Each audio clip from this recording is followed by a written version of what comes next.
Good evening, everyone. Welcome to week 5 in the 6-part series of Entrepreneur University on Alignable.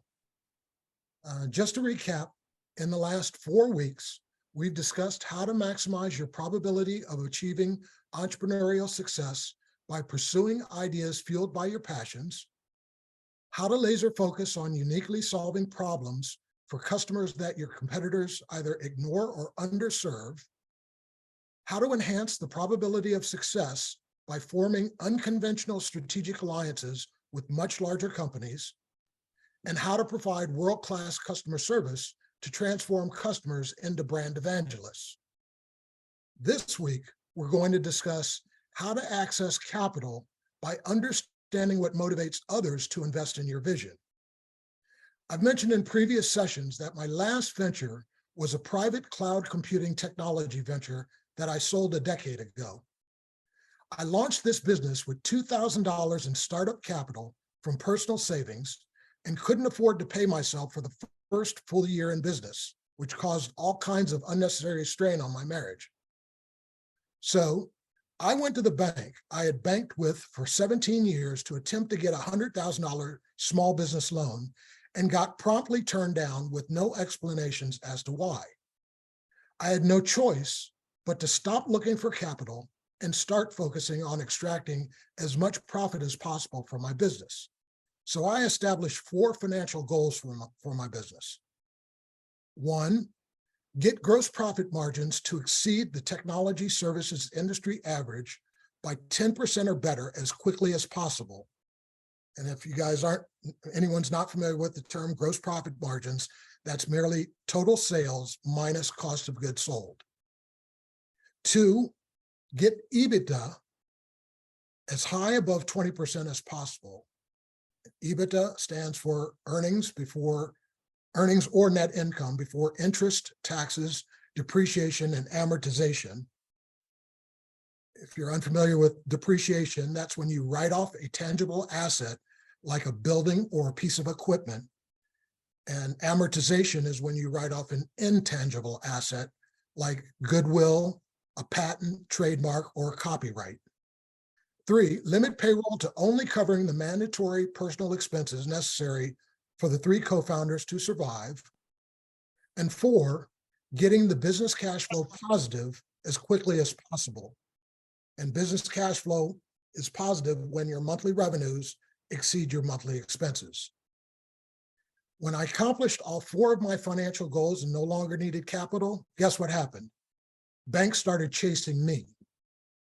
So I took out a $100,000 line of credit to conduct arbitrage, which created a new source of profit for my business. And if you haven't heard of the term arbitrage before, that's when you profit from differences in price. Like if you were to buy something wholesale and then sell it at retail, the difference between the wholesale and the retail price is practicing the art of arbitrage. I negotiated with the bank to borrow money at 2.5% annual interest, with interest not being charged for the first 30 days after money had been drawn down from the bank. Then I negotiated with customers to pay me in 15 days, thus avoiding paying any interest on the money I had borrowed. I withdrew and repaid the entire line so quickly, the bank repeatedly increased the size of my line of credit until it had reached $1 million in 6 months. As word of my success started to spread, I began to get unsolicited offers to buy my business on a daily basis, and the rest is history. Since entrepreneurs credit lack of funding or working capital as the primary reason for business failure, I'm guessing many of you have had your share of problems raising capital. Successful entrepreneurs aren't immune to this problem, but they're able to solve this problem by thinking like the investors they're trying to raise capital from. Successful entrepreneurs understand that investors invest to make money. And when you have capital to invest, you'll have no shortage of people trying to help separate you from your money. So, investors are inundated daily with business plans, prospectuses, and pitch decks filled with promises of projected future sales and profits, but no guarantees. How successful entrepreneurs differentiate themselves from all other entrepreneurs is by measuring and monitoring the future-looking metrics that lead to sales, in addition to measuring the sales themselves. By doing this, they're able to show investors an adjustable daily methodology for ensuring that they consistently meet or exceed their projected future sales and profits, thus reducing the risks faced by investors who specialize in investing in small businesses. With my last IT business, I realized that there was a direct correlation between the number of business development events we attended or hosted, the number of awards we were recognized for, the number of meetings we had with prospective customers, and the number of sales we generated each month. So we established goals for each of these metrics and worked diligently to overachieve versus whatever target we established for each metric. You can accomplish similar results in your business if you reverse engineer your sales process for just one sale. And dissecting that one sale, it will become clear to you the things you need to measure and monitor that you probably currently overlook. So for the next 15 to 20 minutes, I'm going to guide you through a discussion with 2 volunteers, so you understand how to reverse engineer a sale to determine what leading metrics you need to monitor and measure to consistently meet or exceed your monthly sales goals. Please raise your hand digitally if you're willing to be a volunteer. Right, all right. Volunteer. Okay, all right. Thank you very much, Ellen. You're welcome. So here we go. What do you do to establish initial contact with a prospective customer? This could be something like you send emails out, or you make phone calls, or it could be anything else. What do you do? One of the first things I do is being an advisor, I learned earlier on that I needed education, financial education for my prospective clients. So I always start with an invitation to a financial workshop. And Okay. then from there, when they like what they see and they feel, okay, I need help in this area, they will reach back out to me. But immediately after the workshops, the next day, I will send them out an email where— Oh, wait a minute, you're going too far. You're going too far. Oh, okay. But the first thing you do, what was the first thing you do? How do I- you alert them about that workshop? I send them an invitation telling them we're having a class on Tuesday at blah, blah, blah with the link. If you feel you or anybody you know can benefit, just come on down. We would love to have you. That's it. Okay, and that, so you have an email list and you're sending that out via email? Correct. Okay, Yes, all right. I have and it's a drip system. Okay, all right. So once you send that email out, what's the next step you take to qualify prospective customers to determine if they're a potential prospect? And what this step will tell you is if someone is serious and can actually buy the product or service. So what do you do then? The next step, like I said, I will send out an email thanking them, to the people that showed up, thanking them for showing up. To those that did not show up, I say, well, we missed you, so don't worry, we'll have it again. And then those that want, I will reach out to them and I give them a complimentary GPS, which is a guided personal strategy. No cost and no obligation. I just want them to know their numbers. That's it. Okay, all right. So now how do you conduct due diligence on a prospective customer to quantify It's through a the solution you GPS. could provide to resolve that pain point? Through the GPS. Through the Because GPS. when they make an appointment to go over their numbers, many people do not know their numbers. So through that process, I'm also educating them, but I'm also finding out what is their biggest pain points. Because in the questionnaire, it will ask, what is your top 3 goals, financial goals, or your top, yeah. That's not his fault. Okay, all right. And then, so now, how do you present your solution to a prospective customer? Do you do a demonstration? Do you send them a written proposal or something else? Good question. After I get all their data, I put it in the software and then I'll send them a report.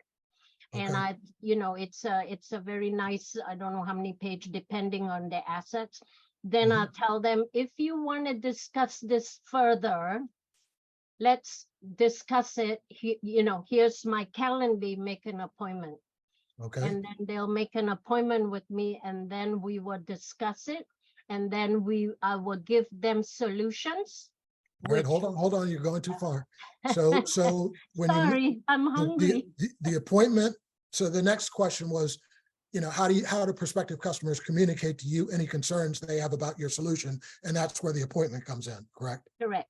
Yes. Okay. And then they would tell me, oh, no, I'm not interested. That's too much, or I can't afford this. Then I'll say, okay, let's take a look at your numbers again. So somewhere your numbers were not reported efficiently. And this is, you're doing this via a phone call or a No, face-to-face meeting? Or I face-to-face, or because the second one is either face-to-face in my office or we do Zoom. Nowadays, everybody's so comfortable with Zoom. Okay, all right. So that's a Zoom call. And then Yeah. And then what happens in your process to complete a successful solution sale to that prospective customer? How do you know when a purchase has been made or a contract signed? What's that Right. last step for you? Okay. When I asked the question, what is their top 3 or top 5 pain points that they Yep. want to take care of first? Yep. Based on that, I give them my solution. And if Okay. it really hurts them really deeply, they'll say, yes, I want to do this. Then we'll go ahead and get that done. Okay. So yeah, then we go to the next one. Then we go to the next one. Okay. So everything that we've just discussed about your process from that initial email Mm-hmm. all the way to that last discussion where Mm-hmm. you get a contract, Mm-hmm. those are all leading metrics that you need to be tracking on a daily basis.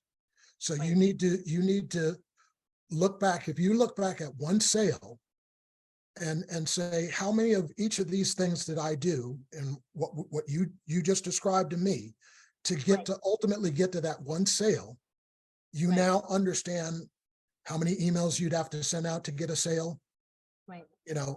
how many of each of the next for each Right. concluding step to get to one Right. sale. Right. Now what you can do is you have to set a goal of how many sales do you want to make this month. And if you said, I want to make 10 sales, you're going to multiply each of those steps times 10, Right. and then divide it by the number of business days in a month, which normally is 20. Okay. And that'll tell you how many of each of those things and each step you have to do every day. Correct. Oh, okay. Now, Yeah. why this is such a dynamic and useful process is, let's say you sent out 100 emails to generate one sale. Divide that by 20, that tells you I need to send out 5 emails per day, per work day, to generate one sale, but I want to make 10 sales this month. So Right. I'm going to take 5 times 10. I need to send out 50 emails a day for the 20 days of the month to make my 10 sales. So on Okay. day 1, you send out 50 emails. And then whatever the next step was, that should have led to X number of, I think you said the next step was people are giving you phone calls back. So Right. you're having phone calls with people in Right. step 2. So Right. 50 emails should have led to X number of phone calls. If Right. on day 2, you don't get as many phone calls as you had anticipated, you can on day 2 adjust the number of emails you send out so that you get the number of phone calls you want in day 3 to Okay. make up for not only the number that you thought you would wanted to get each day, but how many you missed in day 2, right? Right. So again, you're constantly adjusting this formula. Right. What this does for you though is, if you are looking to exponentially grow your business, you can't do it organically. You can only Right. grow so fast organically. Right. If you really want to exponentially grow your business, Measure you're it. going to have to raise capital. Right.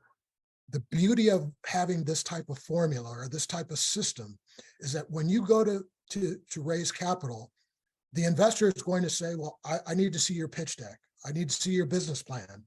And they're going to look at your financials, your projected financials for 3 to 5 years, whatever they're Right. asking you for, to Right. see whether or not you're growing the business fast enough to give them the return they expect to get to determine whether or not they want to invest in your business. But projected financials are nothing but guesses. We can't predict what's going to happen tomorrow. So what helps you in the process of raising capital when you have a system like this is you give your projected financials to the investor, and then you tell the investor, oh, these are not guesses. These are real numbers. And they're going to ask you, how would you know that if we can't predict what's going to happen tomorrow? And you're going to tell them, well, I have a system of tracking leading metrics that I adjust on a daily basis so that I always meet or exceed my financial projections. And then you walk them through this methodology, right? That's going to give them tremendous confidence because it's going to reduce the risk for them in making an investment in your company, which exponentially increases the probability you're going to get investment capital from this particular investor. So anyway, we got that. We got through that. So Ellen, thank you very much for volunteering. You're welcome. Yep. Go ahead. Oh, you just said you're welcome. Okay, sounds good. Dr. Samira, could you unmute yourself, please? Sure. All right. So question number one, for your process, what's the first thing you do to establish initial contact with a prospective customer? And again, this could be an email, phone call, or something completely different. Usually my customers either reach me through my website, so that they schedule a meeting, or they are sent through a referral agency. So what I do is I read their information and I give them a call back. Okay. Or, all right. Yeah, I talk to them. Yeah, that's how I. Okay, so them reaching out to you is really your first step. Yes, Okay. usually, yes. And then the second step for you would be you getting on the phone with them, because that's going to allow you to kind of pre-qualify them to determine whether or not they're serious and can actually buy the product or service you market. Correct? Correct. Yes, I have to speak with them and, understand what their issue is. Okay. Go from there. Yeah. Okay.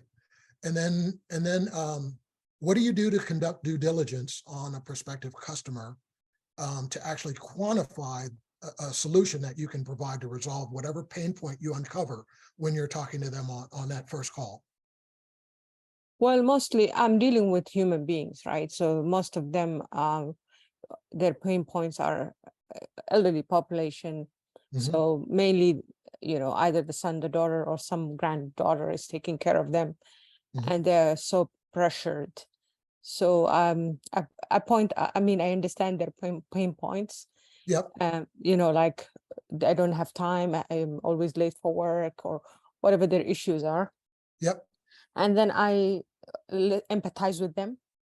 Okay. And I understand, and I just communicate and tell them that I'm a nurse. I've gone through the same situation with my mom or whatever. And then I continue the discussion with them to understand exactly what their problem is. And with the discussion, I just provide solutions to them, Okay. Oh, So it sounds like you condense step 2 and 3 in your process, because once someone's reached out to you and you have that phone call with them, you're not only quantifying, you're assessing whether they're a potential customer, as well as you're qualifying, the depth of the problem, right? On that same phone call, correct? Correct. Yes. Okay. All right. And so then you understand what your customer's problem is, and you've come up with a solution. So how do you present that solution to the customer? Usually, I don't just read out the services I provide. I just listen to their problem and say, like, for example, if they are having a problem with time management, or they don't sleep at night, the caregivers, the family caregiver, and I just tell them, yeah, I understand your pain point, and then I explain to them that this is, you need to learn how to manage your time and do self-care, and and then tell them the solution is, one of the ways you can help your mom is by hiring someone to help you with this process. Okay, So you can get enough sleep and you're ready next morning, able to do your job and able to also be pleasant to your parent or your grandparent, whoever the person is. So with the discussion, I just present different solutions to them while just chatting with them. okay. I So, don't list them out. but all of this is happening in a phone call. You're not giving them any kind of proposal so that they can see, Dr. Samira actually figured out what my problem was and she's come up with some kind of solution. This is all done through conversation. Yes, it's Okay. in the conversation. Yeah. Okay. And then how do customers communicate once you presented the solution to them? How do they communicate any concerns they have about the solution you've recommended to them? Is this still all happening in this one phone call? Yeah, it's happening in the phone call, and yes, sometimes they will tell me, the issues they have or the issues the concerns they have. Mhm. So in the phone call, and sometimes it's that they had a bad quality service, or they had it's too expensive for them, or so, and they don't know the hours they need to do Mhm. the care or whatever. So pretty much I listen to their concerns, and sometimes I help them, with a solution, different solution, or try to customize it for them, so Okay. that individualize it for them. In healthcare, we call everything individualized Yep. based on their need. So I would individualize it for them and see and sometimes I have to lower the price for them. If I feel deep inside me that they are in need and nobody else will give them the service because they Mhm. don't have the funds, I help them out, for God's Okay. sake. Okay. All right. Yeah. It sounds like you cover this in the phone call as well. So actually, you may want to track how long you're on the phone with someone, because there are a variety of things you're doing over the course of, it seems like one phone call, unless these are repeated phone calls. But yeah, so I would track the length of a phone call, because the length would tell you whether or not you're able to go through all of these different things. If the phone call, for instance, lasted 60 seconds, there's no way in the world you would have gotten through all of these issues. And then at the end, how do you consummate a sale? Do you sign a contract with the customer? How do you determine that what signifies that a purchase has been made from a customer? Well, I let them go and think about it. I tell Mhm. them to let me know, text me or call me if Yep. they want to know what the next steps are. Okay. And I explain to them what the contract entails. When people hear contract, they get scared Mhm. that you're going to hold them liable for things. So I just explain to them how simple the process is and how the payment is easy, the process. Mhm. And I just tell them, think over it. If if they don't want to make the decision right away, and then text me or call me, then I tell them what the next step would be is once you sign our contract, we'll come and do a visit and we'll Yep. introduce you to the caregiver. Okay.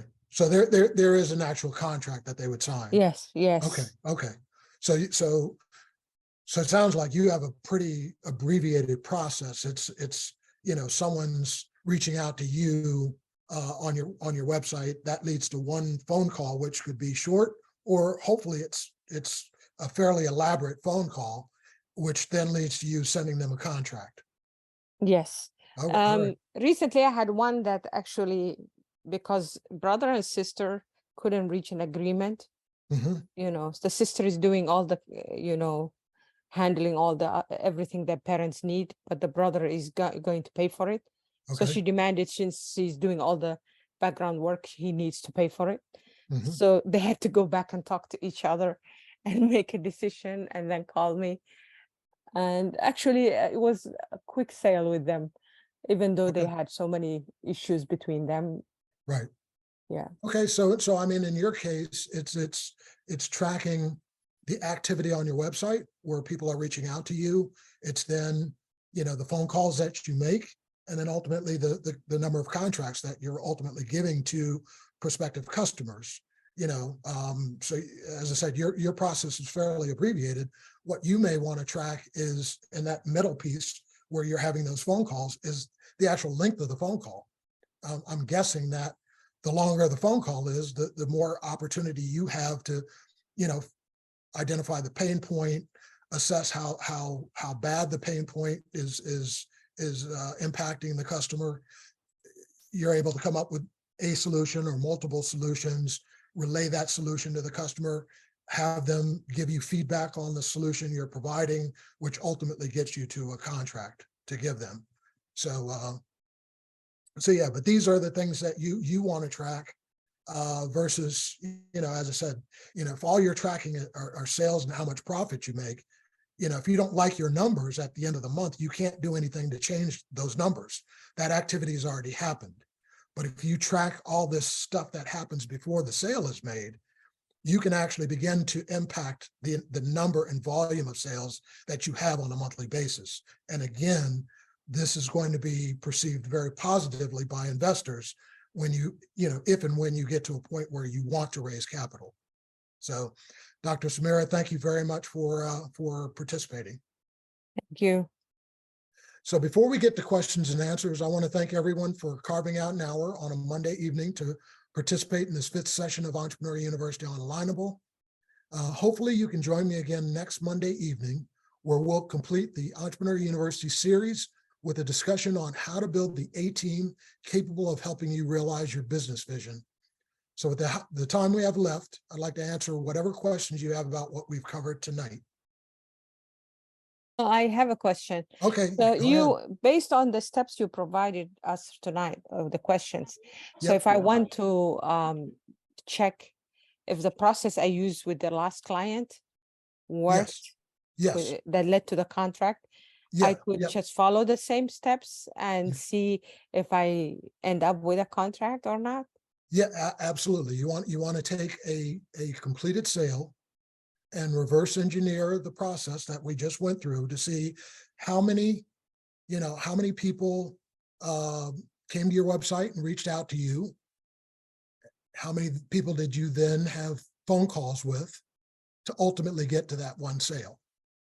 And again, what you can now do once you have those numbers, you can, if you only wanted to make one sale a month, those numbers are what they are. You just divide them. Typically in a month, there are approximately 20 work days. So, 5 days a week, 4 weeks a month. So you can divide those numbers in each of those steps by 20, and that'll tell you how many of each of these things you need to do each day. Now, again, you're going to monitor what's going on every day. The number of people that reached out to you in day one should have led to you having follow-up phone calls with a certain number of people in day two. And if that didn't happen, based on your formula, you want to adjust the formula until you get the number that you expect to get each day for each step in the process. Hey, thank you. Sure, no problem. Daniel, can you unmute, please? Yeah, no problem. Could you, or would you, by all reason, suggest making a small metrics dashboard based on that off of like Excel or something on that line, to where folks in this group can, track from day to day and get I guess real-time results on their actual math there? Sure. I mean, that would be pretty easy to do. So yeah, I don't have a problem doing that. I just wanted to make a comment, Godfrey. Yes, You go are ahead. absolutely correct. You have to know your numbers and you have to track it. I remember when I first started in the business, a mentor of mine said, he said, remember, Ellen, what is tracked is what is measured is achieved. And with my clients too, being a financial advisor, people make good money, but they're clueless because they don't have a budget. Many don't have a budget. They spend and then they go to the bank when they want to buy a car. Oh, I don't have enough. But once you have a plan, you are able to achieve it. And many of us fail to plan, and you're absolutely correct. You have to track. So if you take 10, okay, I make 10 calls.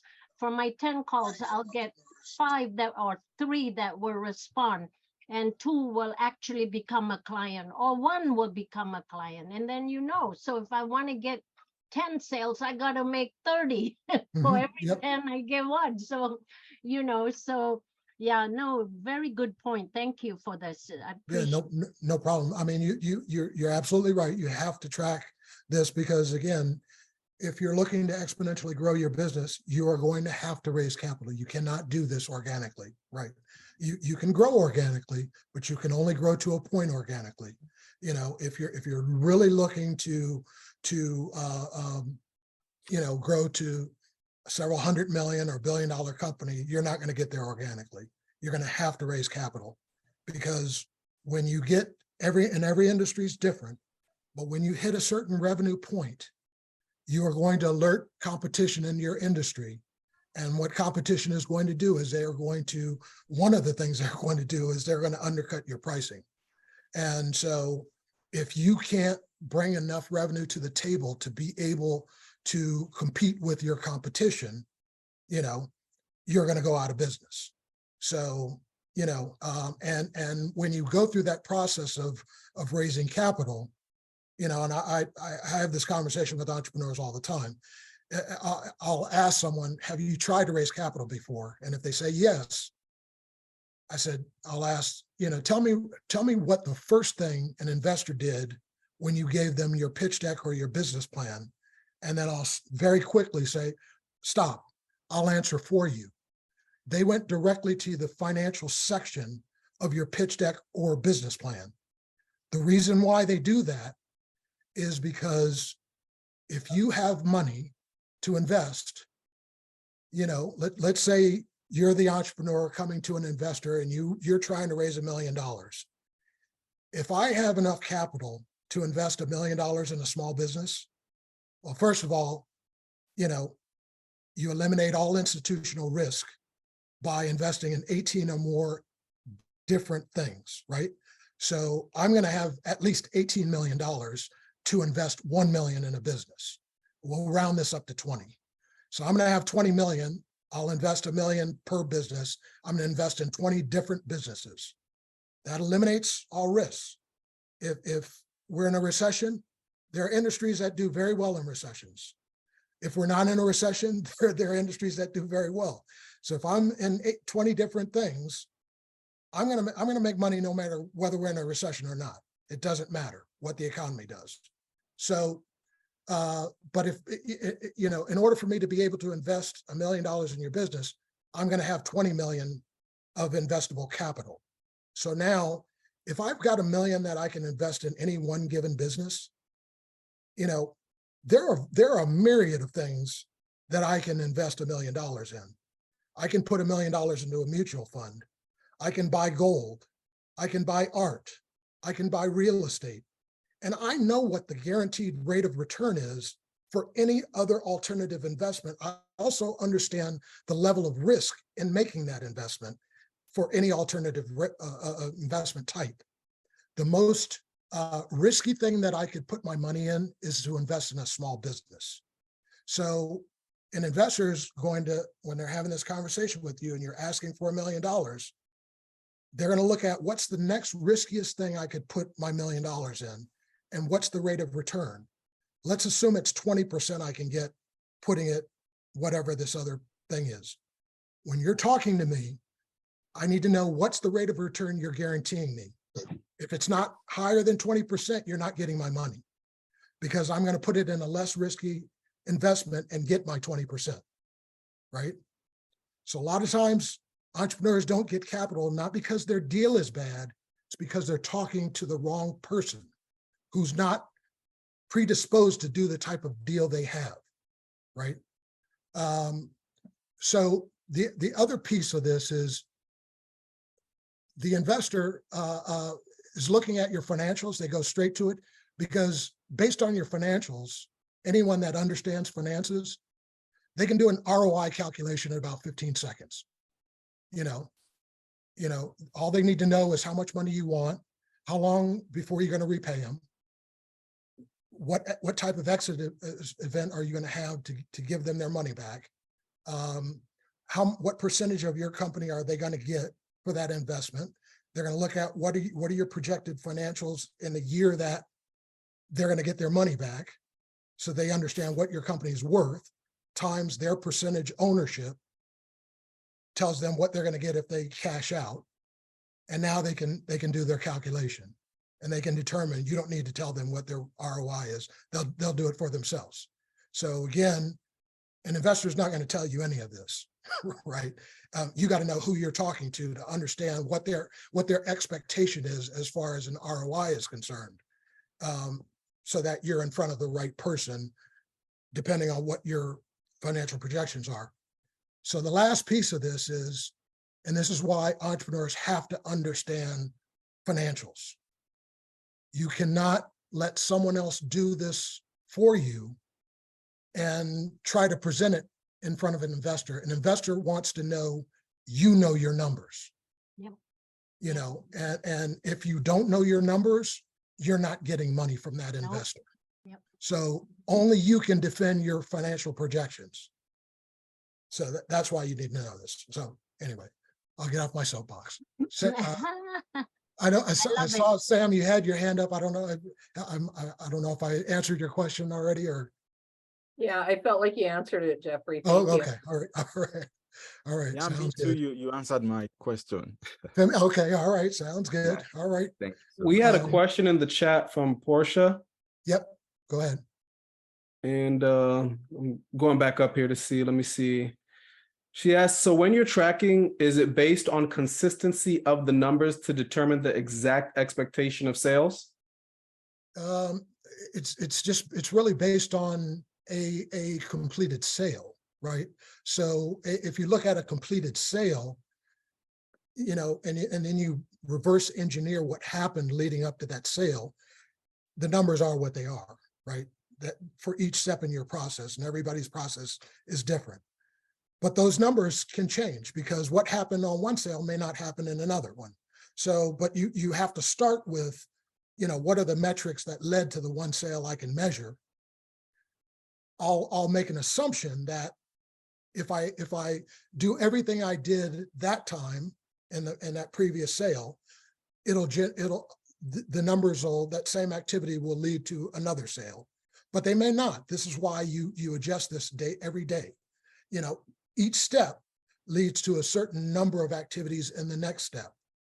And so, but if you're monitoring this and you're adjusting on a daily basis, as I said, if your first step was I sent out emails, and so I wanted to make one sale, the one sale I tracked said I sent out 100 emails on day one. So I'm going to send out 100 emails on day one again to generate one sale. And then the next step in my process was I'm then going to get phone calls from customers into me, and 50 or 100 emails should lead to 50 incoming phone calls on day two. Well, if you only got 45 incoming calls, you're going to want to adjust the number of emails you send out on day two. You still have to send out your 100, but you've got to make up for those 5 incoming phone calls that you missed on day two. You know, so you might want to send out 125 emails on day two to get those additional 5, so that, you know, on day 3 you get, five more phone calls than you got the previous day. So who asked that question? I'm sorry. It was me. Thank you so much. I appreciate. Yeah. Did I answer the question completely? I mean, if I didn't. Thoroughly. Okay. You definitely did. I appreciate it. All right, not a problem. All right. Do you Nikki, have a recommendation of where to get the emails? I'm a latecomer to your group, so. Oh, no, I wasn't. What we were talking about was I actually went with 2 people, went through their process. So in one of the person's process, or actually I think it both, one has emails that they send out, one has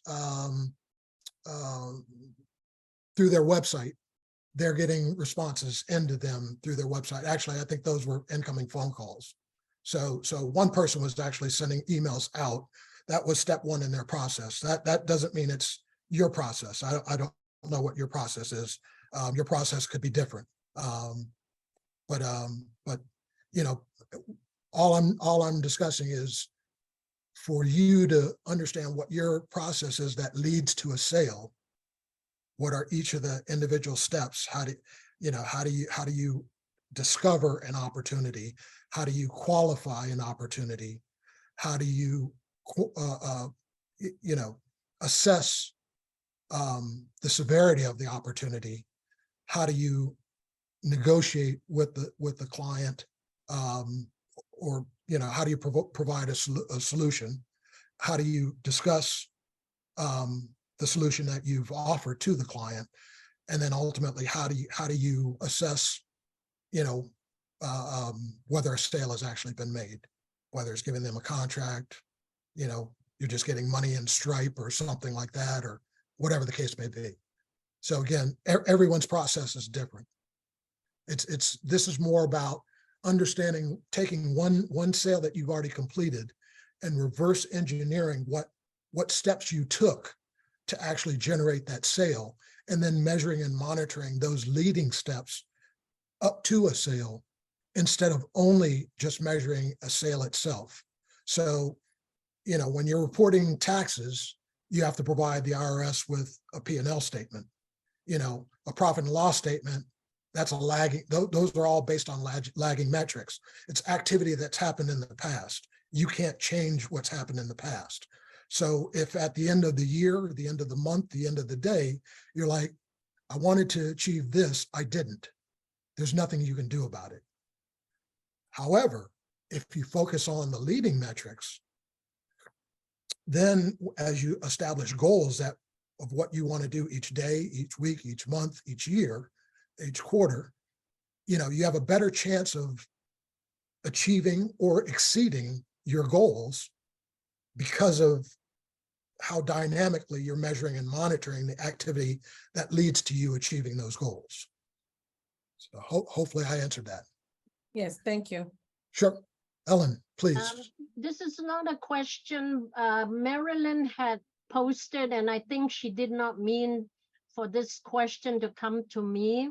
Okay. She asked, do you have a recommendation on the best place to get the best leads? This is my first class with you. Oh, yeah, my recommendation would be to go to my YouTube channel and watch one of the previous videos. That is something I covered in week 2. So yeah, in terms of leads, and again, this is kind of getting back to selling.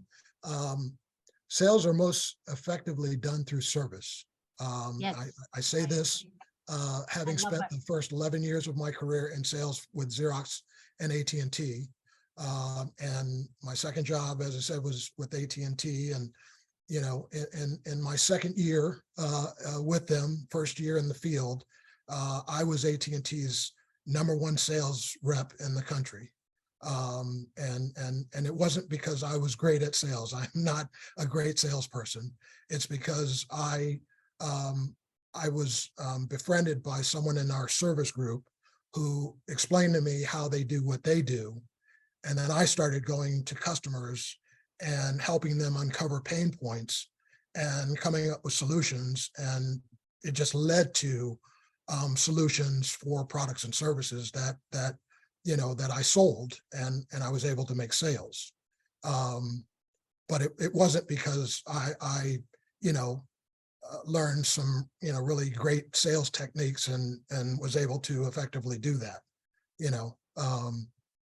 As a matter of fact, my first sales job with Xerox, I got fired from Xerox because I didn't meet their expectations, in terms of sales. So as I said, I've met great salespeople. I don't consider myself as one of them, but all the people that I met that I thought were great salespeople, I outperformed, them in selling.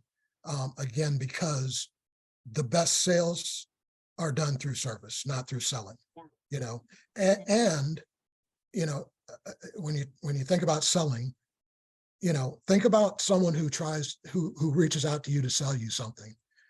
You don't trust salespeople. No, we don't, as human beings, trust salespeople, right? We put a barrier in front of a salesperson ourselves all the time. Everyone does. So knowing that, if you really want to make sales, focus on providing world-class customer service to your customers and let them sell for you. Your customers will, you know, turn them into evangelists and let them market your brand for you. You know, when I had my IT company, I never hired a salesperson, never had to. You know, when I sold my company and I had hundreds of clients. I looked at that client list. I could tell you every client that referred me to another client. Every sale I made came from clients. You know, my clients loved me, loved what I did for them, and they sold. You know, I've said this in previous sessions. I had one of my clients was a Chamber of Commerce in Philadelphia. I could go into their events and walk out of their events with a new customer every event I attended, because they told any and everyone in the room that I was the best thing since sliced bread. You know, and everything that the customer needed to know in order to complete the sale, my customers told them for it. They told them what I did for them, how I did it, why I did it, how it impacted their business. They quantified how it impacted their business. They told what I charged for doing what I did, you know, and so by the time they got to me, you know, if I talked too much, I talked myself out of a sale. They just wanted a contract. You know, the other way you sell is form strategic alliances with unconventional strategic alliance partners that are much bigger than you. I talked about this in week 3. You know, form strategic alliances with companies that provide complementary products and services to the products and services you provide, to your suppliers, your customers, and your competitors. Form strategic alliances with all of them. When I had my IT firm, I partnered with Dell. Dell was a competitor. They didn't consider me a competitor, but they were a competitor, you know, in that we were both in the information technology industry. But, you know, I was so much smaller than Dell, you know, I mean, if Dell had stepped on me, they'd have squashed me, you know. But what they loved about me was that as a small business, I was nimble and I didn't have to ask anyone permission to do anything.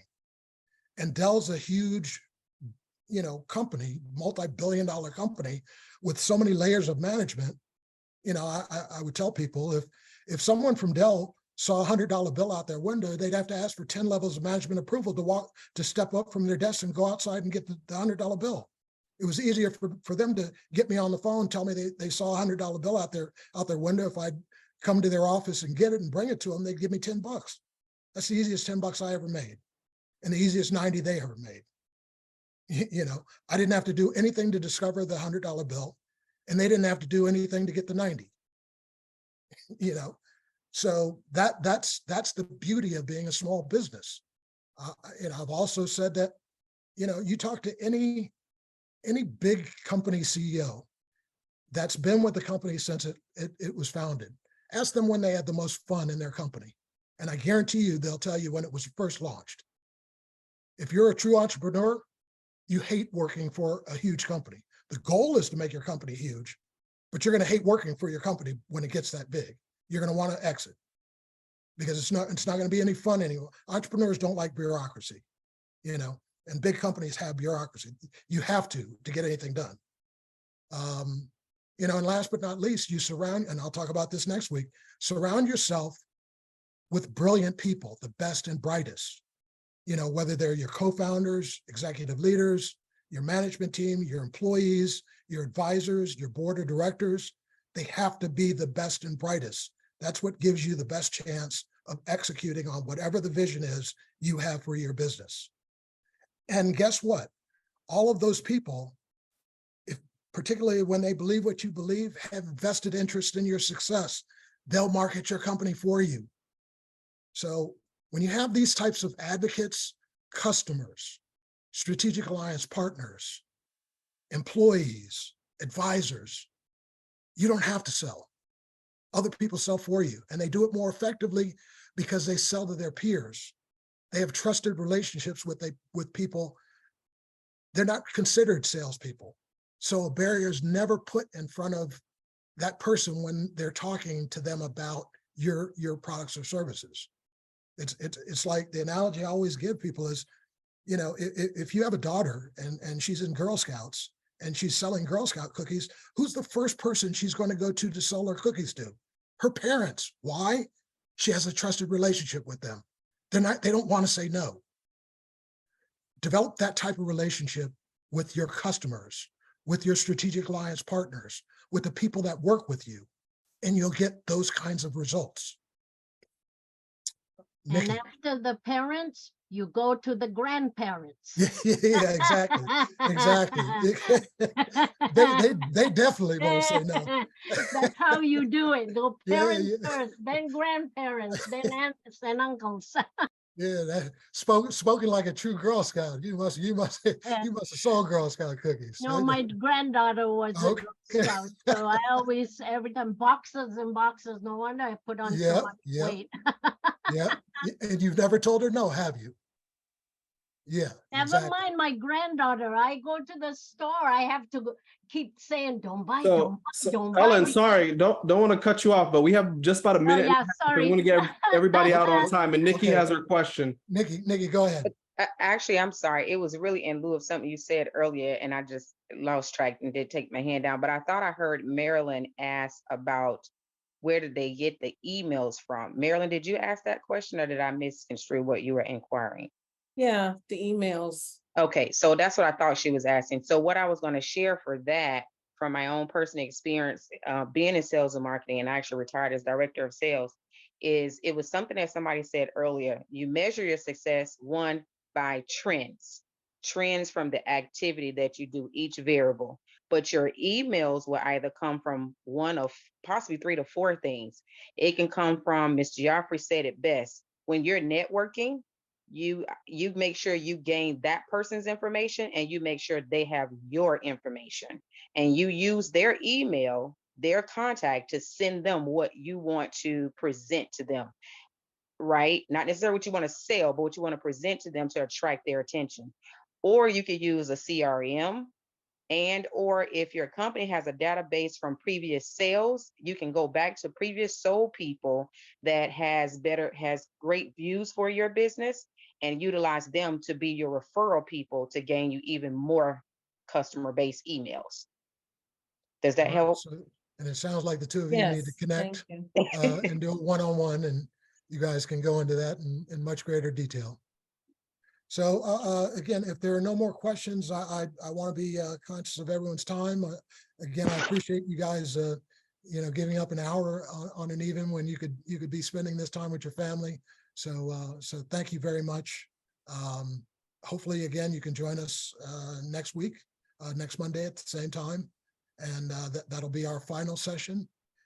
If you and I think we've put the YouTube links in the chat. So if they're, you know, if this is your first session or second or third, and there are sessions you haven't been to, you'll be able to on the YouTube channel see those sessions. So again, thank you, everyone. And hopefully I'll see you again next week, and have a great evening. My pleasure. Thank you. Thank you so much. you. Thank you so much. Have a good Thank- one. Thank you.